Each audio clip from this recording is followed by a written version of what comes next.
Certo. Então, hoje vai ser a última apresentação do ano. Eu e Samuel, a gente escolheu esse tema, né? A geoquímica do isótopo lutécio-hafnium, a evolução do sistema Manto-Prusta. E vamos abordar os seguintes tópicos. O sistema de isótopo lutécio-hafnium, né? Vamos dar uma breve introduzida aí na física nuclear, especialmente do decaimento beta, falar de compatibilidade, né, o coeficiente de partição, a diferenciação Manto-Prusta e os parâmetros, né, o epsilon-hafnium e idade modelo. E, por fim, também aplicações e vantagens do método.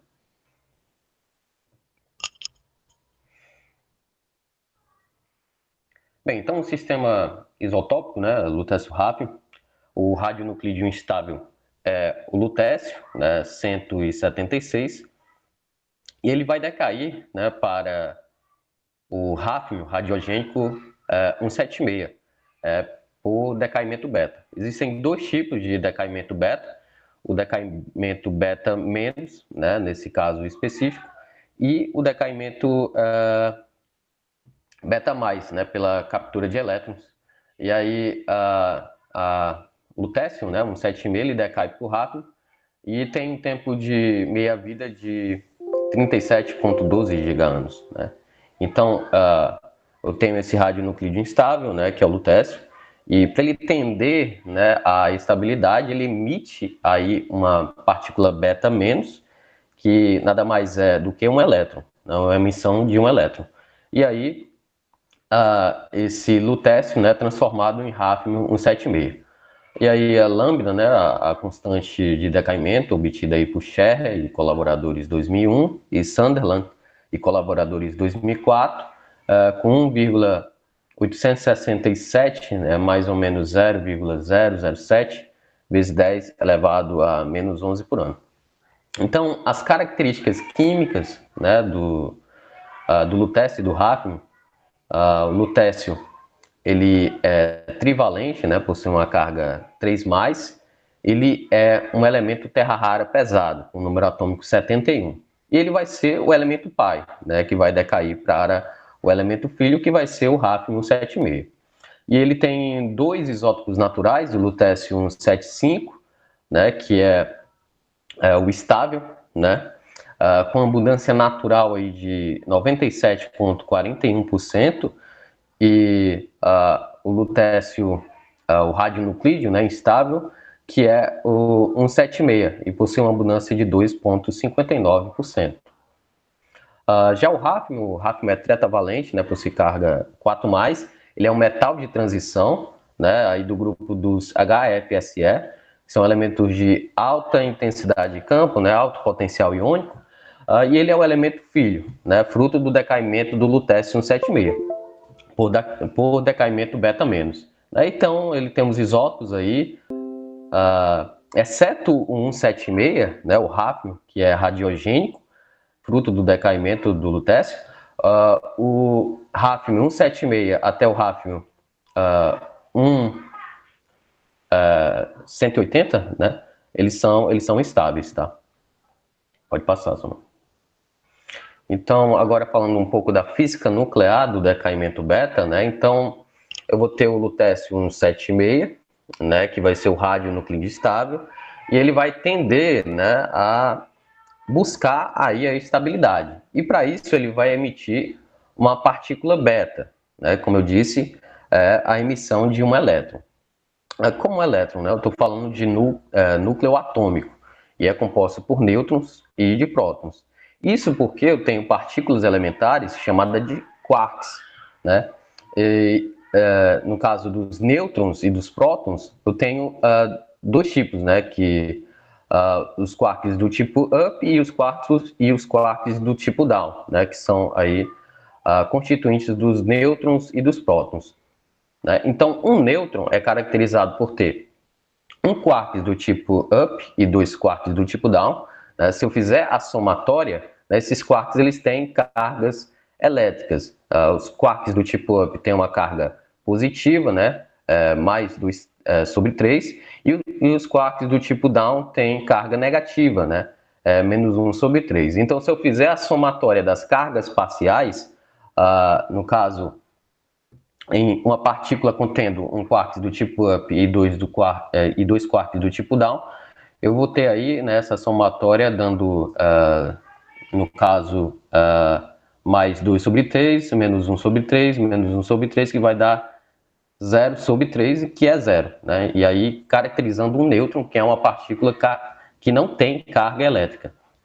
E no caso do próton, né, eu vou ter 2 quarks do tipo up e um quark do tipo down. Então, se eu fizer a somatória, né, mais 2 sobre 3, mais 2 sobre 3, menos 1 sobre 3, eu vou ter 3 sobre 3, né, e aí eu tenho um que caracteriza um próton, né, que é uma partícula carregada positivamente, né, tem carga mais 1.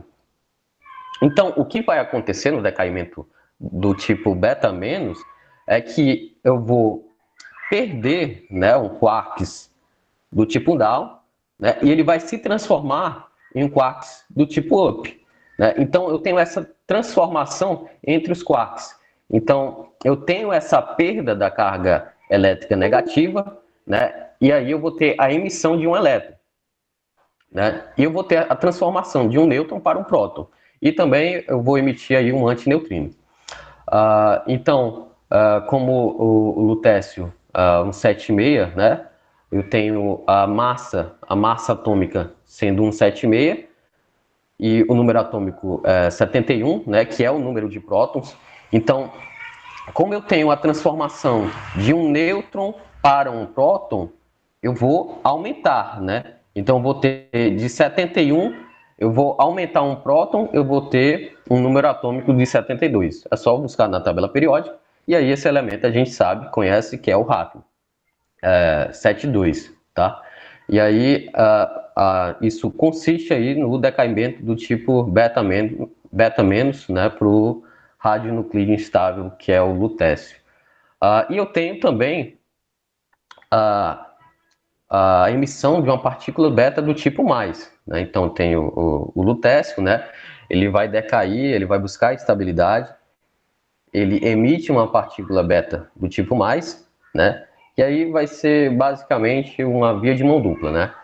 Como eu tenho aqui na emissão da partícula beta menos, a transformação de um nêutron para um próton, né, a partir dos quarks, de um quark do tipo down para um quark do tipo up, eu vou ter aqui a perda de uma carga elétrica positiva, né? Eu vou transformar aí um quark do tipo up para um quark do tipo down, né? E aí eu vou emitir uma partícula chamada de pósitron, que é um elétron, né? Ele tem a mesma massa de um elétron, só que uma carga elétrica positiva, por isso pósitron, e também a emissão de um neutrino. O neutrino e o antineutrino é vulgarmente chamado aí de partículas fantasmas, né? Eles têm uma massa extremamente pequena e aí eles não vão interagir com a matéria, tá? Então, o pósitron, né, que vai ser caracterizado aí por antimatéria. A matéria vai ser o próton com carga elétrica positiva, o nêutron não tem carga elétrica e o elétron carga elétrica negativa. Já na antimatéria vai ter tudo invertido, tá? Então, basicamente esse é o processo aí do decaimento beta do tipo menos e o decaimento beta do tipo mais, tá? Então, aqui no decaimento do tipo beta mais, eu vou ter, no caso, a transformação de um próton para um nêutron, né? Então, eu vou perder um próton e aí eu vou diminuir o número atômico. Ele está de 71, vai para 70. E aí a gente sabe quem é, que no caso o elemento é o itérbio. Tá? Então tenho esses dois tipos de decaimento, só que um principal aí para o sistema lutécio-ráfio, né, é a emissão da partícula beta menos. Tá? Pode passar, Samuel. Bem, e aqui a equação, né, para a determinação da idade. Então vocês estão vendo aí a razão, né, a medida da razão do ráfio radiogênico, né, pelo hafnium mais comum, mais estável, um 77, e aí vai ser a função, vai ser a equação da reta, né? Vai ser y igual a x mais b. E no caso eu vou ter essa medida dessa razão, né? Vai ser função da razão inicial, tá? Do hafnium 176 pelo hafnium 177 e mais, né? A medida aí da razão do lutécio, né? Que é o radionuclídeo, que vai decair para o hafnium 176, da amostra, tá? Então vou ter aí a medida da razão da amostra do lutécio 176 pelo hafnium 177. E aí, em função da exponencial, né, a lambda, que é a constante de decaimento, que a gente já viu, em função do tempo, né, decorrente desde a formação da amostra, e aí menos 1. Então, materiais aí com alta razão lutécio-hafnium, né, como a granada que vocês estão vendo aí, depois a gente vai debater sobre isso, no coeficiente de partição, né? Então, materiais com alta razão lutécio-hafnium, né, eles vão gerar proporcionalmente mais o hafnium radiogênico, né, ao longo do tempo. E ele vai evoluir aí para razões mais altas do hafnium 76 pelo hafnium 177, tá? E ao contrário, materiais com baixa razão lutécio-hafnium, né, eles vão aí tender a ter quantidades pequenas, né, já que eu não vou ter tanto lutécio assim para decair, né, pela emissão de uma partícula beta- para o hafnium 176, tá? Então a granada ela vai concentrar, né, ela vai acomodar muito lutécio, porque a granada ela gosta, né, de elementos terras raras pesados, e o lutécio é do extremo, né, número atômico 71. É o extremo dos elementos terras raras pesados. E isso em função, né, a gente sabe que é em função do raio iônico, não da carga, já que todos os elementos terras raras possuem carga mais 3, exceto para alguns, né, em função aí da fugacidade de oxigênio. Mas todos os elementos terras raras, eles possuem aí carga mais 3, tá? Então, é em função do raio iônico. Então, vocês têm aí a idade isocrônica, né? Então, vocês percebem esse spread, né? Essa expansão aí da isócrona, que a granada ela vai, como ela vai comandar mais lutécio, a razão lutécio-hafnium dela vai ser alta, né? E aí eu vou ter mais lutécio para decair para o hafnium. É basicamente essa a lógica, tá?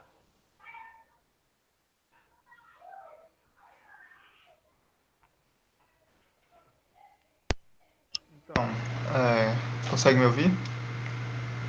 Sim, sim. Então, agora vou falar sobre a compatibilidade, né? O comportamento geoquímico desses elementos. O lutécio, como o Felipe já falou, é um elemento de terra rara pesado, né? E o hafnio é um HFS, né? Um elemento com grande carga, né? Carga mais 4. E são elementos litófilos, ou seja, tem afinidades, né? Com fases silicáticas. O lutécio, como vocês já sabem, né? Os elementos de terra raras, eles variam, né? A sua compatibilidade. Os elementos de terras raras, eles têm uma maior compatibilidade, né, em relação ao manto. Então, o lutécio como um terra rara pesado, ele vai ter um comportamento mais compatível em relação ao hafnio. Isso porque também o hafnio, por conta dessa alta carga, né, ele vai se tornar, ele é mais incompatível em relação ao lutécio. Por exemplo, o hafnio, ele não tem uma semelhança química, né, com magnésio, ferro, elementos presentes no manto, né? O lutécio se aproxima mais, tem uma afinidade maior em relação ao hafnio. Sendo assim, o lutécio e hafnio também, né, são elementos imóveis, são resistentes a perturbações e eles preservam suas informações isotópicas, né, mesmo havendo altas temperaturas. Assim, a razão lutécio-hafnio, né, a razão lutécio-hafnio, quanto mais alto, né, significa também uma maior razão do hafnio filho né, 176, pelo hafnio comum, que é 177. Justamente por conta do decaimento do lutécio, né? Quanto maior a concentração de lutécio, mais vai ocorrer o decaimento, né? Para o hafnio 176, né? Que é o isótopo Fi. E essa razão, né? Essa razão lutécio-hafnio, né, ela é encontrada no resíduo sólido. Ou seja, o lutécio ele se encontra mais concentrado no manto, né? Por conta da sua maior compatibilidade. Houver processos, né, de fusão parcial no manto, o lutécio tende a permanecer no resíduo sólido, né, no manto. Enquanto que o hafnio, por ser mais incompatível, ele vai tender a se concentrar no líquido gerado, né?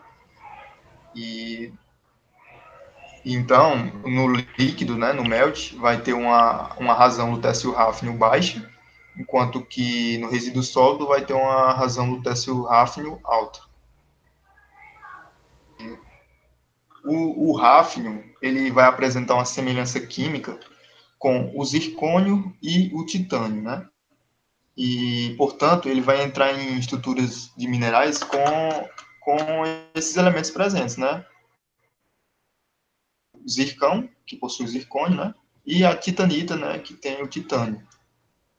A gente vai focar mais no zircão aqui, né? Já que também, né, o hafnio, ele tem uma semelhança química boa, né, com o zircônio. Tem carga mais 4, cargas iguais, né, e raios próximos. Então, ele vai entrar com a estrutura do zircão. E os zircões são caracterizados, né, por uma baixa razão lutécio-hafnio. E, consequentemente, né, não vai ter um decaimento de lutécio no zircão. Né? Essa razão lutécio-hafnio no zircão ela é menor que 0,001, ou seja, quase não tem lutécio, né, no zircão. Portanto, não vai ter um decaimento dentro do zircão, né?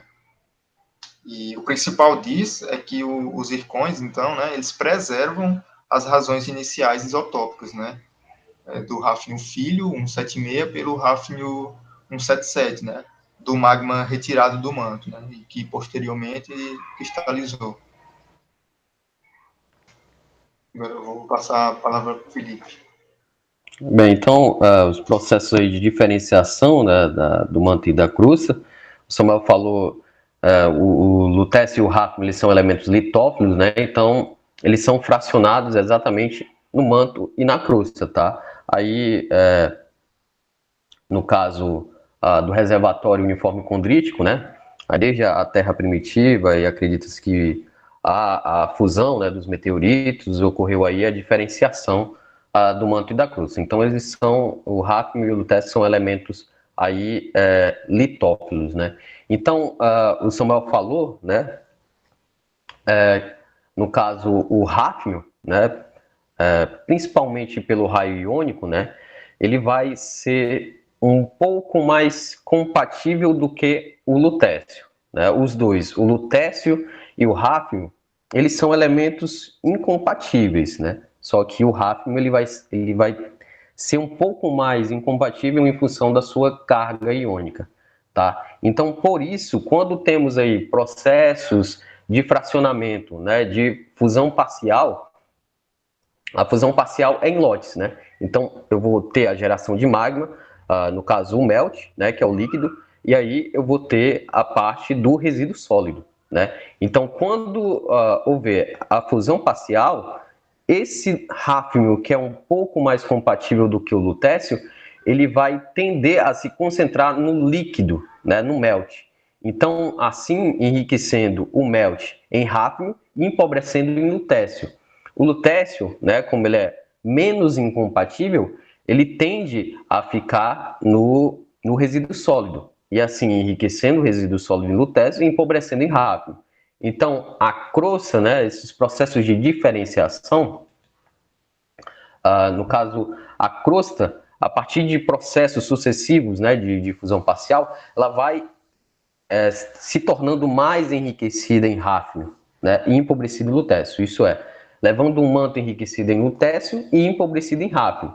Então, como eu falei, né, a gente tem um reservatório condrítico, né, aí da Terra primitiva, e aí eu tenho aí, a partir das análises, né, dos meteoritos condríticos, aí os valores, né, da razão, tanto do lutécio ráfnio também como do ráfnio radiogênico, né, pelo ráfnio 177, tá? Então, eu tenho a razão, né, do lutécio ráfnio gerado. Então, como a crosta ela vai se tornar enriquecida em ráfnio, né, e o ráfnio está no denominador, e empobrecido lutécio, né, que está no denominador, a razão, né, do lutécio ráfnio na crosta, ela vai ser menor do que a razão do lutécio ráfnio no churro, né? Isso porque, no caso, como eu vou ter os processos, né, aí de diferenciação, o lutécio ele vai se tornar empobrecido, né, já que o ráfnio vai se tornar enriquecido no melt, e aí também influencia na razão do ráfnio 176 pelo ráfnio 177. Né? Então, como eu tenho empobrecimento lutécio, né, eu vou ter uma baixa razão do ráfnio radiogênico. Né? Como eu tenho esse decaimento, no caso do decaimento beta, do radionuclídeo, que é o lutécio para o radiogênico, o ráfnio radiogênico, né, o 76, aí eu não tenho tanto lutécio assim para decair para o ráfnio, né? Então, influencia sim na razão do ráfnio 76 pelo ráfnio 77. Então, a razão lutécio ráfnio da crosta é menor do que o lutécio ráfnio do churro. Já no manto, como o lutécio ele tende a se concentrar no resíduo sólido, eu vou ter mais lutécio, tá? E vou ter também, consequentemente, menos ráfnio, né? E aí, como eu tenho uma alta razão lutécio ráfnio no manto, né, eu vou ter mais lutécio para decair para o ráfnio radiogênico, 176. Né? Isso aí, eu vou aumentar a razão do ráfnio 176 pelo ráfnio 177. Então, eu tenho que a razão do lutécio ráfnio no manto é maior do que o lutécio ráfnio no churro, né? Por esses processos aí de diferenciação do fracionamento, tá? Pode passar, Samuel. E agora a gente vai ver uma ilustração, né, em função da idade, em giga-anos, tá? E no eixo das abscissas e no eixo das ordenadas aí, a razão ráfnio radiogênico pelo ráfnio estável, tá? E aí eu tenho a evolução do isótopo de ráfnio, né? Então, eu tenho essa linha, né, reta aí do Schur, né? Então eu tenho aí as concentrações iniciais, né? Desde a Terra primitiva de Schur. Então, eu tenho o lutécio, né? Então, ao longo do tempo, eu vou decaindo, né, esse lutécio para o ráfnio, né? E eu vou ter esse comportamento, tá? Ao longo do tempo. Então, eu vou decaindo e vou aumentando a razão do ráfnio 176 pelo ráfnio 177. Mas, pode botar isso, Samuel? Aqui, ó. Quando eu tenho um processo ali de fusão parcial, né, ali em torno de 3,7 giganos, ali, ó, 3,7 giganos, eu vou ter um processo de geração de magma, né, um processo de fusão parcial. Então, como eu falei, a crosta ela vai se tornar enriquecida em rápido, né, porque ele é mais incompatível em relação ao lutécio, tá? E aí, eu vou ter um empobrecimento lutécio. Como eu tenho um empobrecimento lutécio, eu não vou gerar tanto ráfnio radiogênico, né? Então, vou ter esse comportamento aí para a evolução crustal.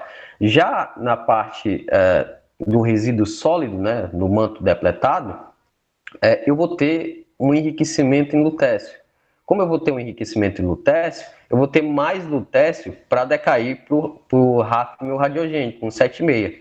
Então, eu vou ter esse comportamento, né? Eu vou aumentar a razão do ráfnio 176 pelo ráfnio 177. Tá? Então, basicamente, essa lógica aí do processo de diferenciação crustal. E o zircão, né, a evolução do zircão, como o Samuel falou, o ráfnio ele tem afinidade, né, uma compatibilidade com o zircão, né, já que o zircônio é um silicato de zircônio. Tá? E aí eu tenho a mesma carga, né, tetravalente, e eu tenho aí uns raios iônicos próximos, né? Então, o hafnio ele tende a entrar na estrutura cristalina do zircão. Então, eu vou ter esse comportamento. E o Samuel bem falou também, a razão lutécio hafnio no zircão é 0,001. É bem baixa. Então, eu não vou ter tanto lutécio para decair para o hafnio radiogênico, tá? Pode passar, Samuel. Bem, agora para o reservatório condrítico, né? Já falei aí a idade de formação do nosso planeta, 4,55, né? E aí tem essa linha, né? Da evolução do Chu, e aí é o processo de formação do magma, geração de magma, processo de fusão parcial. Então eu tenho o melt, né? Que é a formação da crosta continental e por sucessivos processos de fusão parcial, né? Ela vai ser mais enriquecida em hafnio e vai ter esse comportamento, empobrecido em lutécio, né? E no resíduo sólido, como eu vou tender a concentrar lutécio, eu vou ter uma maior concentração de hafnio 7,5 pelo hafnio 7,7. E aí nos processos de fusão parcial, né, em torno de 0,8 giga-anos, né? Ou, no caso 1 giga-anos, aí eu sempre vou ter, né, o líquido e o sólido, o processo de fusão parcial. Então o líquido vai tender a ter mais hafnio e o sólido tender a ter mais lutécio.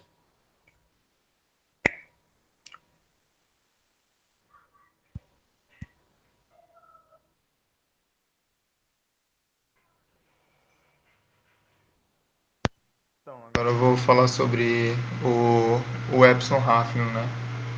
Que é nada mais, nada menos, né? Que a proporção, né? Da razão filho, né? Pelo Hafnium comum da amostra em relação ao reservatório condrito, né?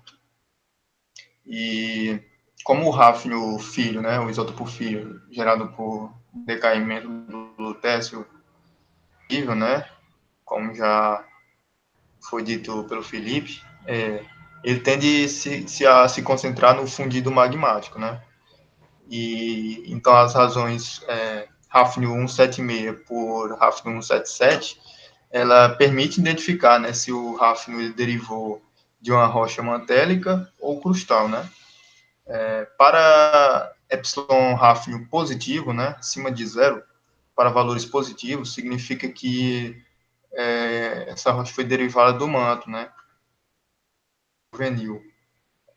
Mais características mantélicas essa rocha vai ter, né?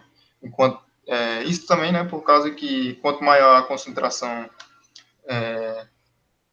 quanto maior a razão de lutécio hafnio, né, maior será essa concentração de hafnio 176, dando esse valor positivo. E quando esse valor é epsilon hafnio, né, abaixo de zero, significa que houve um retrabalhamento crustal, né? Como o Felipe já tinha falado também sobre essa diferenciação, né? Crusta-manto.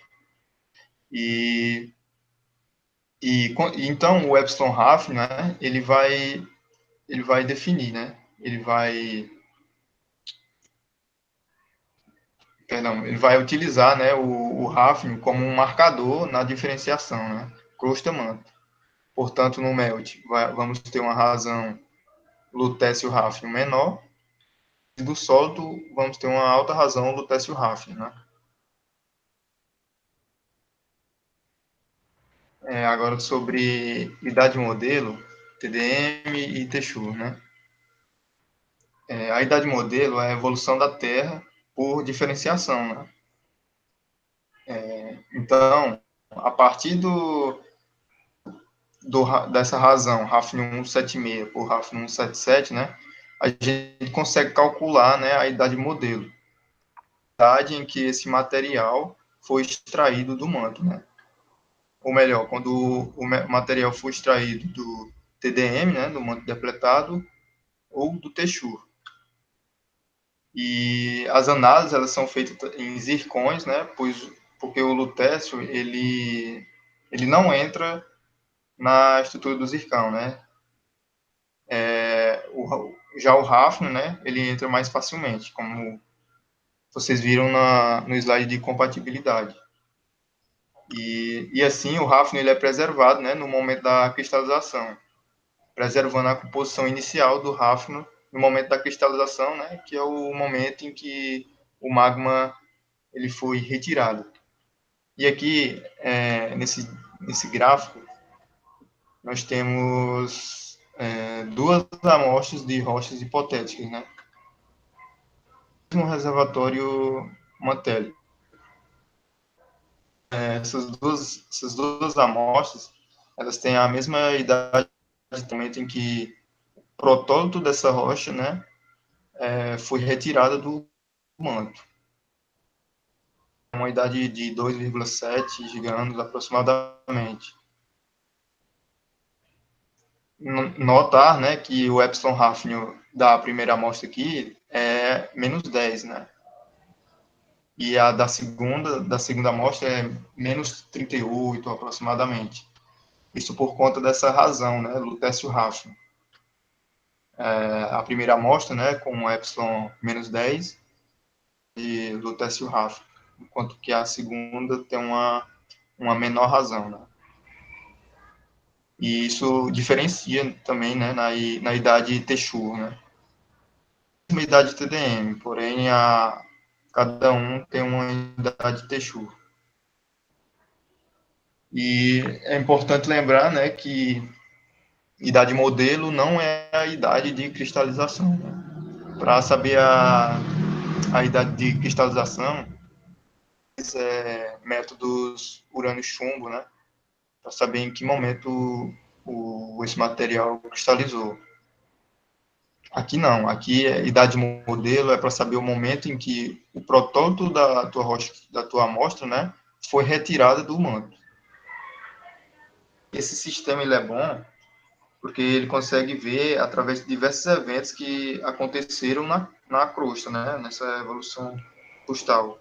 Quase nada vai resetar o sistema, né? É preciso temperaturas aí acima de 1000 graus Celsius, né, para resetar esse sistema. Vou passar a palavra para o Felipe.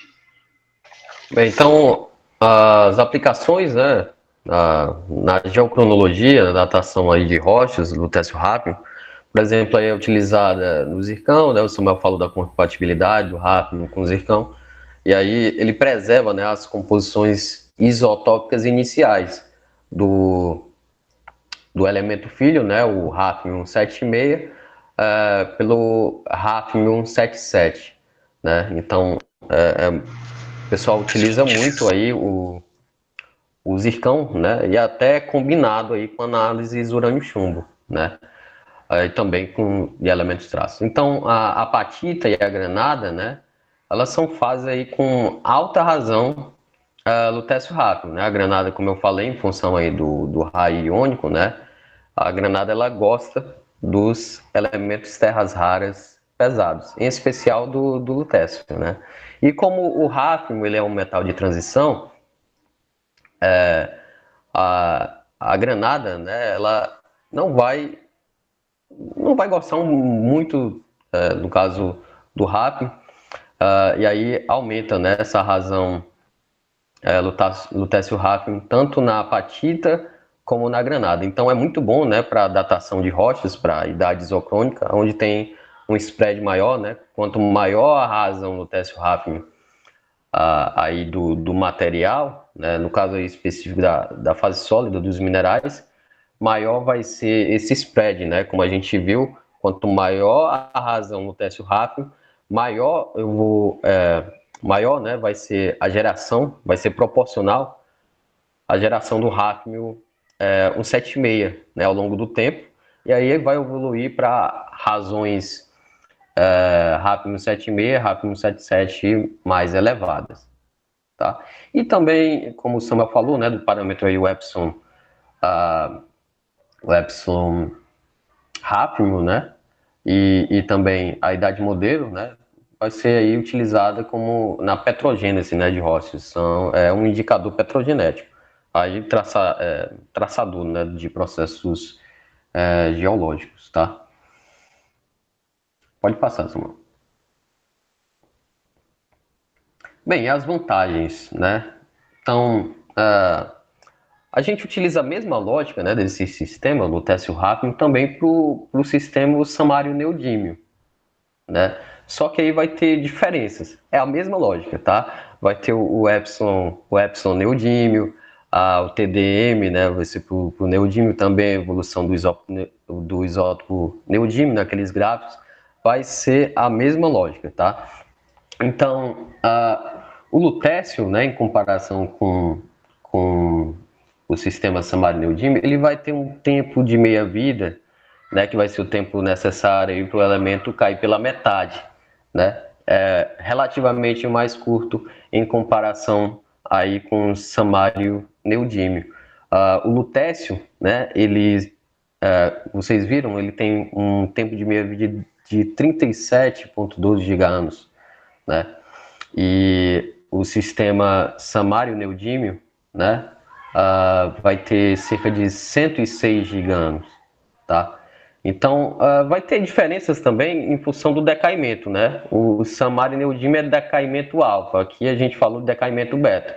Decaimento alfa, né, a gente tem o samário com número atômico 62, né? E o isótopo do radionuclídeo instável do samário vai ser 147, né?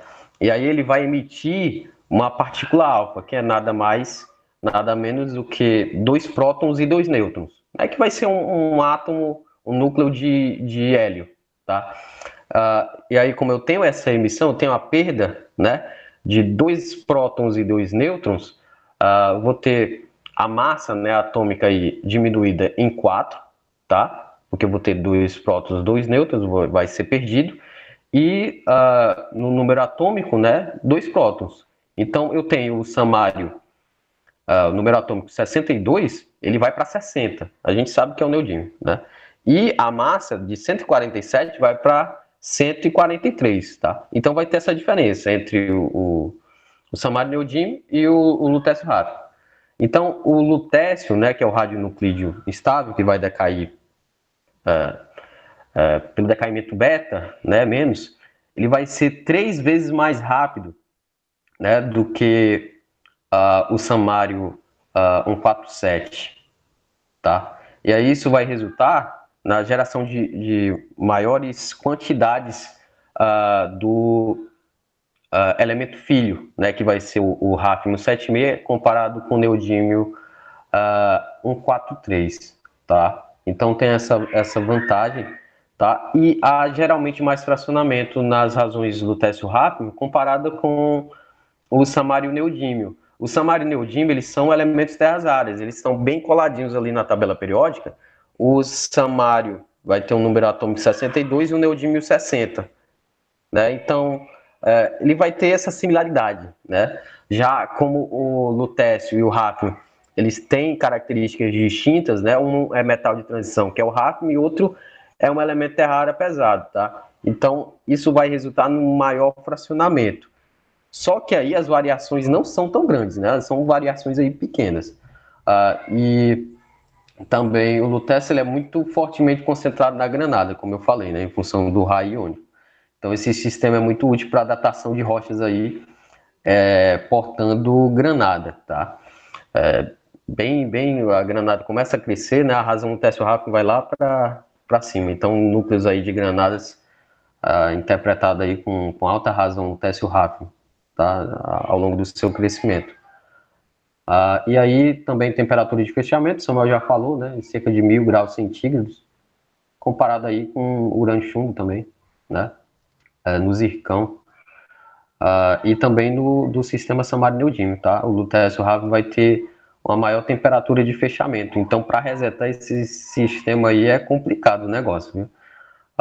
Pode ser anatexia, metamorfismo, hidrotermalismo, diagênese, que não vai resetar não, tá? Então tem essas vantagens aí do sistema lutécio rápido, tá? E vai ser a mesma lógica, tá? Samarineodímio é a mesma lógica que a gente falou. Então é isso, caso tenham eventuais dúvidas, essa foi a nossa apresentação, a última do ano, né? Ainda bem. Então é isso, pessoal. E o Lutece, né, como tu falou, ele substitui facilmente, né, o alumínio mais 3 na granada, né? Isso. É. Então é isso, cara. Perguntas, dúvidas. Eita, parabéns. Aí completou, o Samuel completou aí a maravilha. Extraordinário. Muito bom, muito bom, muito bom. Reforçar no final aí a temperatura de fechamento, né? Que tem pessoas que discordam, mas assim, são bem poucas, porque isso já tem uma comprovação realmente pesada. Então, muito bom. Né? Só queria fazer umas 2 colocações e depois uma pergunta. Primeiro, a questão das terras raras é o efeito contracional das terras raras, né? Vocês falaram muito bem, né? Vocês explicaram, né? E a palavra sintética, né? Para isso é efeito contracional das terras raras, né? Que vai pelo raio iônico mais que pela carga, né? Muito bom, tá? Só para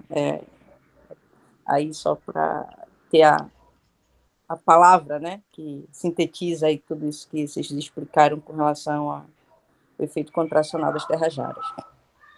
A outra que eu fiquei muito feliz, porque eu tive aula de química quântica com o professor Antônio Pavão, que montou o Espaço Ciência, como se fosse um museu assim, a céu aberto, com todas as condições para caracterizações físico-químicas para um público, e eles correspondia com Linus Pauling por carta. E eu tive aula com acho que foi o professor também do Arulho também. E aí ele tinha uma apostila que ele desenhava e tal, e a gente ia lá na Xerox e fazia cópia fantástica, né, com toda a química quântica, né, química e física quântica. E aí o Felipe me lembrou esse professor, porque o Felipe desenhou bem bonitinho, igual como tinha lá na apostila do professor. E uma das coisas que eu senti muita falta, muita aqui na UFC, era, eu não sei, né, se tem alguma, eu já perguntei para vários alunos, mas para vocês tiveram o conteúdo que vocês colocaram hoje aí, Felipe, que eu amo, né, as antipartículas, né, os pósitrons com antinêutron, antipróton, né, os quarks, né, os neutrinos e tal. Vocês tiveram isso em qual disciplina na UFC? Ou não tiveram? Não, na UFC a gente não teve isso aí. Eu peguei. Pois é, não, era isso que eu queria chegar, meu Deus. Sim, fala. Não, foi videoaulas mesmo. Aí, Nossa. como queria me aprofundar, né, do decaimento beta, como eu vi aí, né, o sistema do teste rápido tem esse decaimento. Tem tanto o beta menos como o beta mais. Eu queria me aprofundar e coloquei isso aí. É que eu fico cheia de, como dizem aí popularmente, né, cheia de dedos para falar disso. Porque Metamórfica já tem um conteúdo muito extenso e tal. Mas eu adoraria, pelo menos, pincelar nesse assunto. Mas aí, conversando com os alunos desde a primeira turma, ninguém tem esse assunto, né? Isso para mim me dói, assim, porque a gente tinha uma disciplina inteira de físico-química, tá? Esse assunto aí pra gente era exercício, era prova, era 6 meses de disciplina, tá? Então, tá para ser reformulada algumas a consideração aí da carga horária do curso, né, as disciplinas e tal, e eu luto e vou lutar muito forte pela química, tá? Não só porque privilegia, mas hoje para você mexer com software é importante você saber o que é que tem por trás. Então eu fiquei bem feliz, viu? Só para deixar esse comentário registrado, porque para mim isso é muito válido, tá? Geologia precisa das ferramentas que é física, química e cálculo, fortemente. Então, Sim. Já me deu um ânimo. E aí a outra colocação, não, aí não é mais uma colocação, então parabéns. E aí eu queria fazer uma pergunta, né? Assim, a gente faz algumas análises lá, né? E aí obtém o epsilon neodímio, né? Por rocha total. E aí a gente quer pega lá o zircão, da mesma amostra que fez rocha total, e a gente achou lá um epsilon neodímio. A gente faz lá no zircão e acha lá um epsilon hafnium. E aí a gente, dessa mesma amostra, né, o zircão, a gente fez o epsilon de hafnium e a amostra, a rocha total, o epsilon neodímio. Aí o epsilon neodímio dá menos 14, né, ou seja, bem baixo, né, você tem uma relação de assimilação ou contaminação crustal bem elevada, né, e veja, e aí pronto, nessa amostra, o epsilon neodímio deu menos 16 e o epsilon de hafnium deu menos 20. Veja, né, a gente esperaria aí talvez que o epsilon de hafnium desse ou igual, ou pelo menos um pouco mais positivo do que o epsilon de neodímio. E aí, qual a consideração de vocês para, muitas vezes, o epsilon de hafnium dá mais negativo do que o epsilon de neodímio?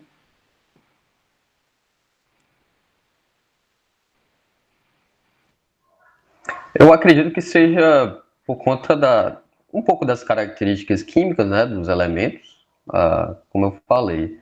O samário e o neodímio eles estão bem próximos, né, da tabela periódica. Então, onde o samário entra, o neodímio também tende a entrar, né? Só que tem a diferença, né, dos raios, obviamente.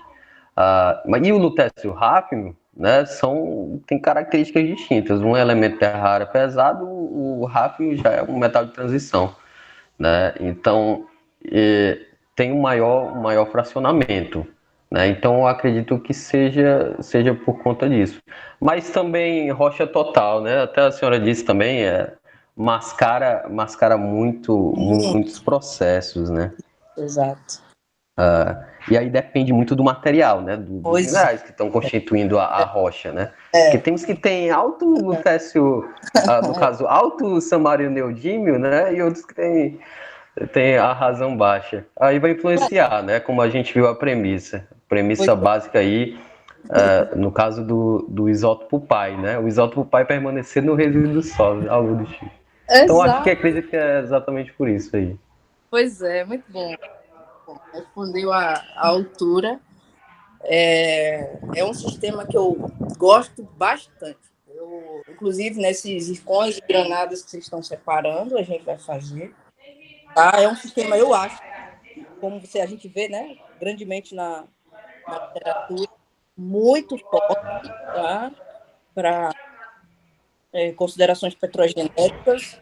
Eu gosto muito de trabalhar com esse sistema também para rochas que estão até associadas realmente às zonas de cisalhamento, por ter essa temperatura de fechamento elevada e robusta, eu gosto disso, tá?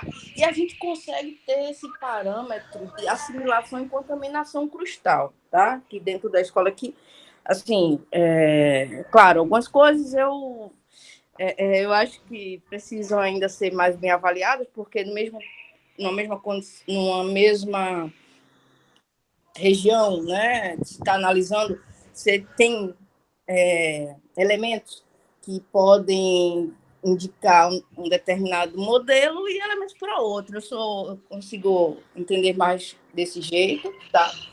Então, é um sistema que é muito forte, muito robusto, e da gente pensar, né, que existe a contaminação crustal, existe a assimilação, e a gente ir somando esses efeitos, né, do ponto de vista desses minerais acessórios, né, como a apatita. A apatita é maravilhoso quando a gente quer falar de fluidos, né, interação fluido-rocha, porque eu tinha trabalhado com zircões, que o zircão estava cheio de inclusões de apatita. E essa apatita tinha um parâmetro de epsilon de hafnium, tá? Diferente da apatita que ia lá a matriz, né? E aí tem uma relação direta, né? Porque a apatita lá é um fosfato e a relação do fosfato lá vinda também por fluido, né? O fósforo, no caso. Então, gostei bastante. Fecharam com muita honra, né, essa última apresentação, essa palestra. E isso, como vai ficar gravado, né, a gente passar aí para os próximos integrantes aqui do grupo, tá? Então, muito bacana da compreensão de vocês, porque quando vocês passam com tanta clareza, assim, é porque vocês absorveram conhecimento. E é importante, porque é uma ferramenta muito robusta para a composição da petrocronologia, que é o que está ganhando força, e é dentro desse tema que a gente vai montar os nossos artigos, tá? Então, parabéns. E da minha parte, assim, eu tenho que parabenizar vocês, tá? Eu tenho uma colocação, professora. A senhora falou de inclusões, né? Isso também é um desafio quando, no caso, inclusões na granada, inclusões no zircão, também na apatita. Pronto, a senhora falou do zircão com a inclusão da apatita, né? A apatita, ela também tem uma alta razão, né? Lutécio hafnio. Isso aí também influenciaria, né? Na razão isotópica. Muito, muito. Por isso que hoje, tá? Eu já defendo essa premissa também desde o mestrado, né? Mas hoje é isso, eu estou conseguindo fazer, né? Antes eu pensava e hoje eu estou conseguindo fazer, que é passar rama, tá? Nas inclusões. Tem uma pesquisadora, a Bruna, ela está com o pessoal na Itália, mas ela é formada pela USP. E aí o que acontece? É fazer rama, tá? Nas inclusões. Porque aí você caracteriza a fase, né? Por ser uma inclusão dentro de um mineral acessório, né? Então você vai ter mais robustez quando vai fazer a química, a análise química, tanto por laser ablation, por química, por microsonda. Então isso está sendo muito bom, porque você pode capturar lá uma inclusão, se for de melt, ou inclusão fluida, ou sólida, né? Ou de outro mineral. Você fazer isso antes de levar para o laser ablation, tá? Isso tem sido muito bom, porque você tem padrões de Raman totalmente diferentes de uma apatita, que é formada por uma grande interação fluido-rocha, ou uma apatita aí mais cristal, ou mais mantélica. Mas assim, mais de contribuição com materiais mantélicos, né? Não necessariamente. Davi, Danúzio, alguma dúvida? Eu tenho. Acho que o Samuel falou que o lutécio hafnio não poderia ser utilizado para a temperatura de cristalização, né? Para a idade de cristalização, no caso. Idade. Isso. Não pode ser usado para a idade de cristalização. Então, assim, como que a gente estipula o start? Tipo, o reset a gente sabe, 1000 graus. Mas e o start? Seria qual temperatura ou então qual, digamos assim, contexto?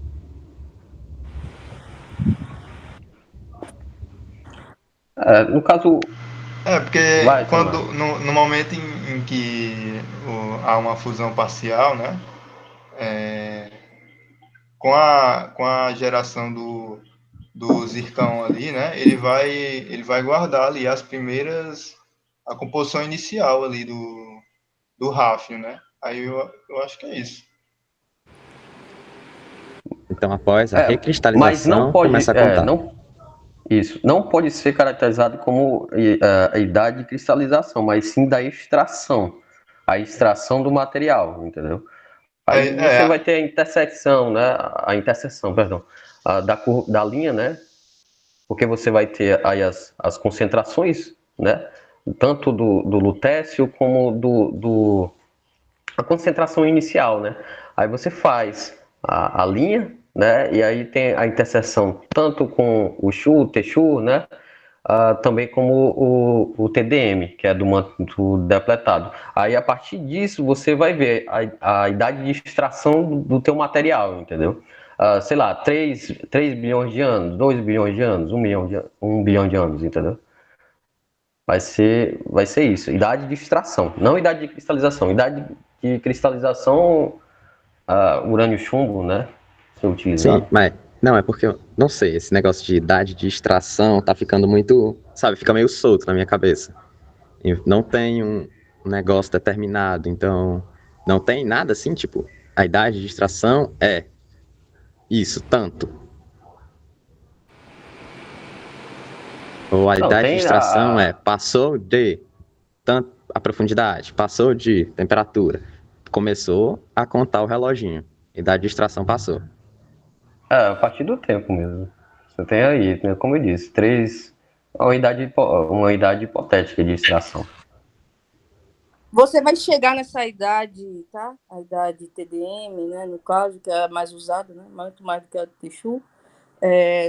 Você precisa de ter a não ser que você já conheça, já tem uma idade aí de outro autor que tenha da intrusão lá que você está trabalhando, ou de outra rocha metamórfica.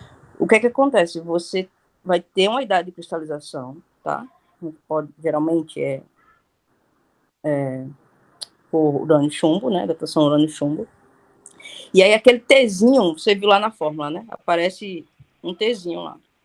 Aparece um T0, que é o hoje, e aparece um Tzinho, tá? E aí naquele Tzinho, você vai inserir a idade, digamos, um granitóide aqui que tenha 560 milhões de anos, tá? Você vai inserir essa idade na fórmula, e aí você vai obter um TDM. Essa idade do modelo TDM é a idade, tá, de extração desse material da fonte, né? Da fonte, idade da fonte. Tá? Ah, perfeito. Entendi agora. Mais alguma dúvida, Danúzio?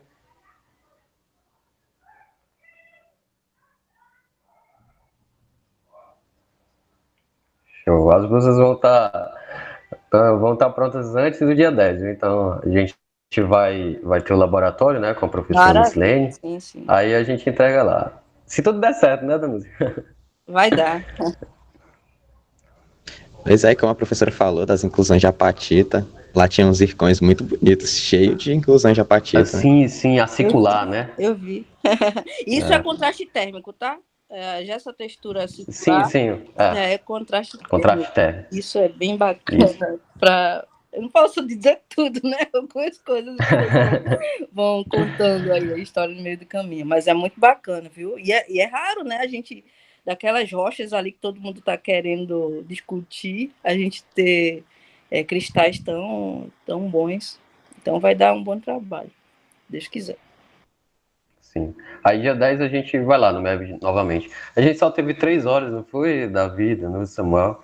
O Léo fechou as 2, aí a gente não tirou tantas fotos assim. Não, mas excelente. E as granadas a gente vai procurar, tá? Se tem inclusões de melt ou inclusão fluida, a gente já pode testar no microscópio gemológico, tá? Lá da minha sala. Já pode testar lá, para ver se tem alguma inclusão, que lá pega bem o gemológico. Pega bem essas inclusões. E aí a gente já vai para o Raman já dar o tiro nessas inclusões. É o que o pessoal está fazendo. Ninguém no Brasil está fazendo isso ainda, viu? Está fazendo a Bruna na Itália.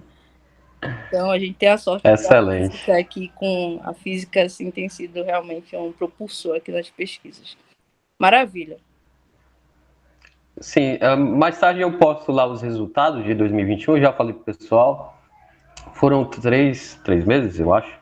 A gente começou em 12, a criação, né? 12 de setembro.